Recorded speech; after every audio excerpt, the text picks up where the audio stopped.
the orbs go, and we see what it does to somebody. And, it's tragic. This is a guy that probably had served with Hummel since the Gulf War or Vietnam or somewhere in there.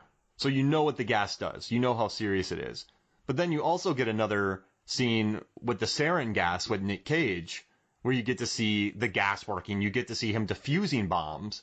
You get to see the needle, which has the atropine.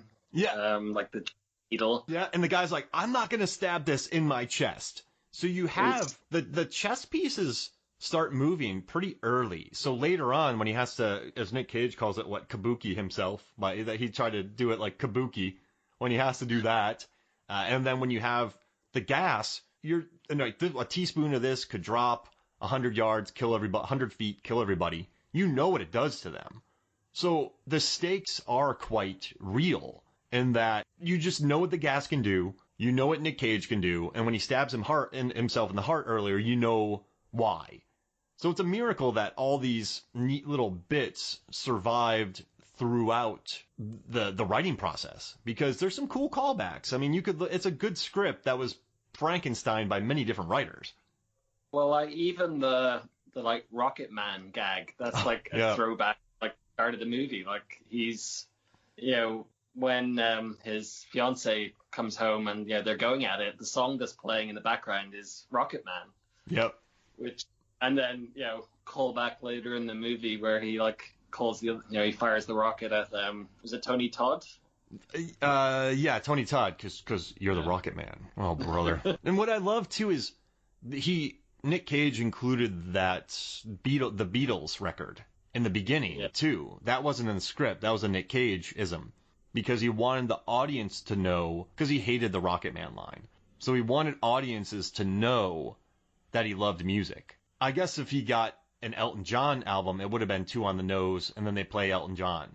So they had him getting the Beatles to just show that he's a music junkie. So when he makes a reference later, it makes sense. But Cage was really worried about that. And that's why you have the Beatles album in the beginning. Yeah, and I think, getting it worked. He gets this, it's vinyl, it's not a CD. And do they even talk about how you could get it on CD, but, it sounds better on vinyl, and that whole audiophile debate, which I don't care enough about music to get into. I'm just give me Spotify. I'll just listen to whatever songs I want to listen to, and I'm good. I mean, I'm all for pretentious vinyl on soundtracks, though. Mondel's Escape from LA soundtrack, Escape from New York, The Thing. I love my John Carpenter vinyl pretentious soundtracks, but I just buy that to be pretentious, not because of sound. Well, yeah, I could see that. I don't actually have space for anything pretentious sound-wise.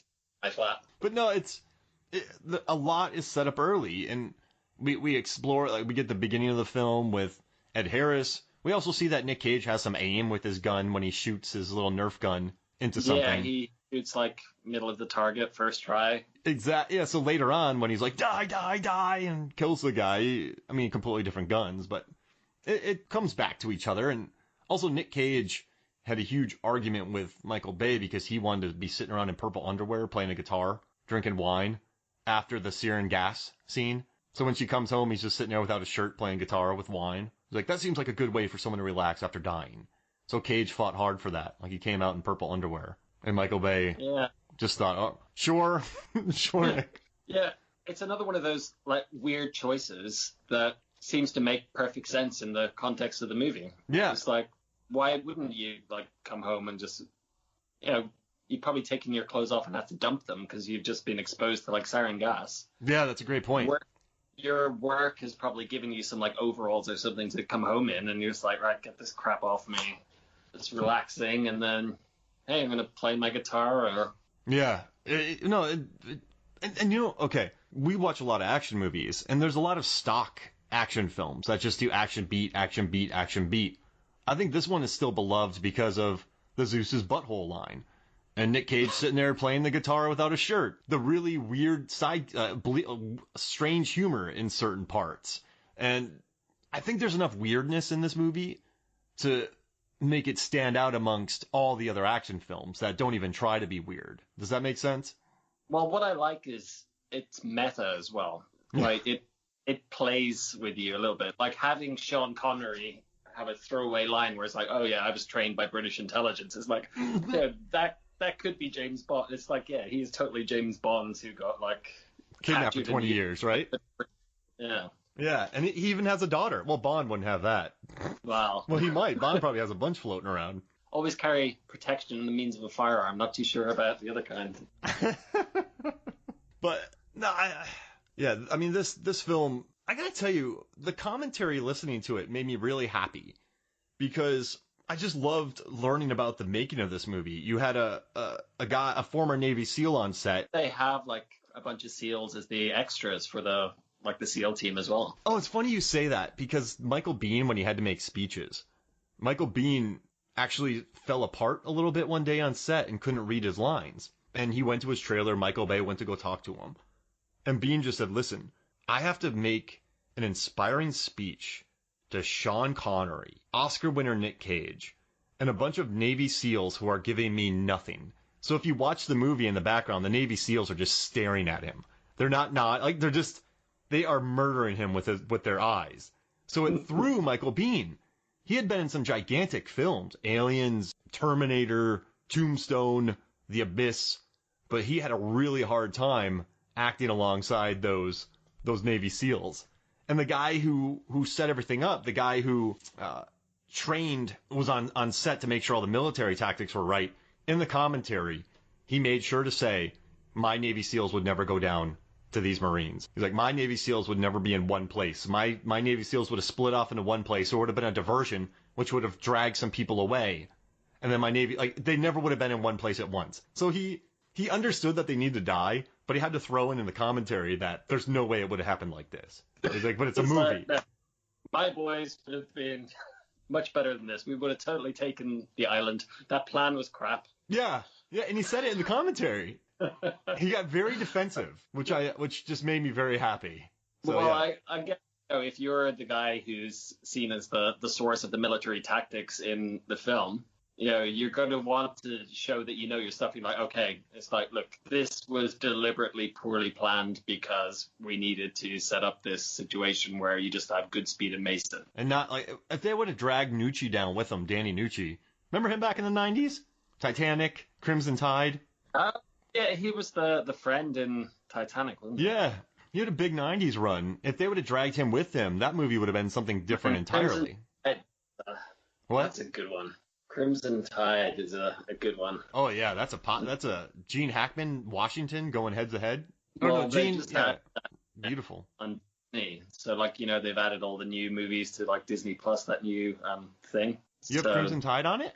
Yeah, I've got Crimson Tide on it. I don't think Disney Plus is R-rated in the States. Jay Cluett, who I do the Deep Blue Sea podcast with, he said Deep Rising's on Disney Plus now. Yeah, they just, in the last few weeks, they've just added a bunch of new stuff, adult stuff on there, basically. Oh. And you can, set, parental controls and stuff, and then go and see, this. It's got, Die Hard 2, 3, 4.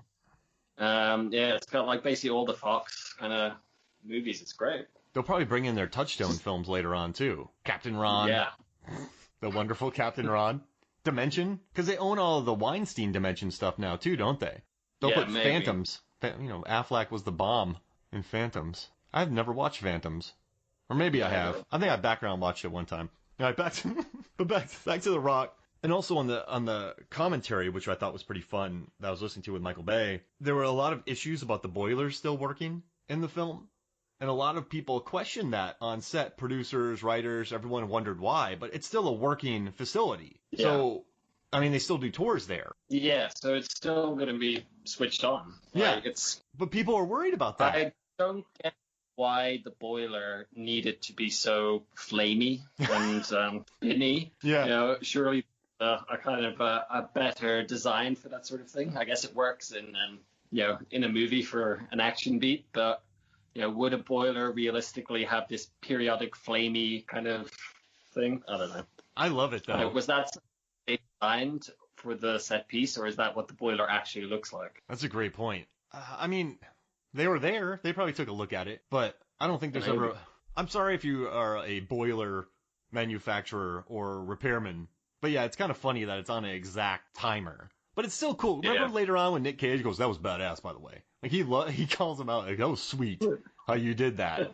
And also too, you think he's gonna leave him, and he opens the door and he's like, "Welcome to the Rock." Like, that's cool. That's cool. That line is explicitly for the trailer. Like, there's no two ways about it. It's like, okay, we're going to have scenes of San Francisco, maybe some terrorists, and then we're going to have close up on Sean. Welcome to the Rock. Oh, Done. yeah. Beautiful. And also, too, that moment really sells why they had to bring him. Yeah. Because some of these movies where we need you to come with us, but they don't really need them to come with him. So they bring him with, they're trapped in that corridor, and he goes through the thing and he lets them in. So that explains why they destroyed half of San Francisco and gave him a nice haircut and fed him some nice food to bring him there. Because I guess after that moment, it justifies why he's there. So I guess it's good storytelling on a certain front that he knows how to slide through. Kind of impassable object that only he would be able to get through. Yeah. And then so right then and there as the audience, you're like, oh, okay, I get it. That's why we just spent an hour in San Francisco. This movie doesn't get to the Rock quickly.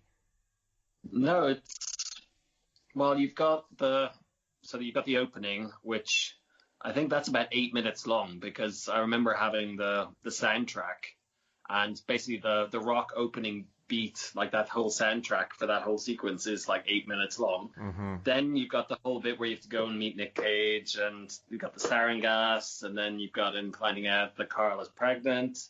Then we move to San Francisco, and we've got the interview bit, then there's the hotel bit, then there's the car chase bit, then there's the bit with the daughter, and then we go briefings and stuff. And yeah, it's, I'd say a good 40, 50 minutes of content before we even get to, The Rock. Womack, can we get him some coffee here? Oh, I love that interrogation scene. Oh my gosh. But also more things are set up. Nicolas Cage gives his word. Goodspeed gives his word. Womack rips it up. So then when he lets him go later, that all makes sense. Yeah. And you know what's interesting is whenever I think about the San Francisco car chase, I'm really not that big of a fan of it because a lot of people get murdered in it.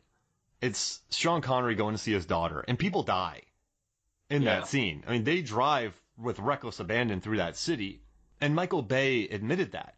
And Michael Bay even said, I don't know how much I love this scene, but when we played it without, it was just a giant hole in the movie. So you would have just had, hey, let's go get Sean Connery, let's give him a haircut, let's take him to the Rock. It would have played flat. Yeah, so it definitely needed something there, right? Yeah, and I mean, in that process, you get the iconic Nick Cage shot of him standing up with the camera going, vertical, while Nick Cage turns around. You get him stealing the dirt bike from the kid. Like, you just wrecked your Ferrari. Yeah, well, that's mine, too. He's like, wasn't mine. It wasn't mine. And then he's talking to his buddy on the phone. He's like, I'm driving a stolen motorcycle right now, and I feel terrible about it. So, and also, I guess it establishes trust between Mason and Goodspeed, because instead of Mason and Goodspeed saying, hey, you're under arrest when he's with his daughter, he's saying, hey, come with us, we're looking for you. Yeah, he played that, again, it shows a little bit of compassion and that he's reasonable. Mm-hmm. And it builds that trust, which, comes back later, doesn't it? So he comes back for him. He doesn't want him to die. I think Stanley helps him, so Mason goes and helps Stanley. So despite the fact that it's incredibly gratuitous, it would have left a big hole of action in the movie. And it wouldn't have established that nice trust element between them. How would they have even got to that point? Like, basically, you just have him get away from the hotel, and then, like, what's the kind of the next step? Does he still call his buddy and be like, oh, hey, this guy got away. Do you know anything? Oh, yeah. I guess they could have had a big fight in the hotel, and then he disappears, and then they show up when he's with his daughter. Yeah. I bet you Michael Bay wishes he did that, though, because he hated that car chase. I think the thing is, like, almost every movie you see that's set in San Francisco is it like a rule with like filmmaking in San Francisco? You have to have a car chase that shows like a tram and like some cars going off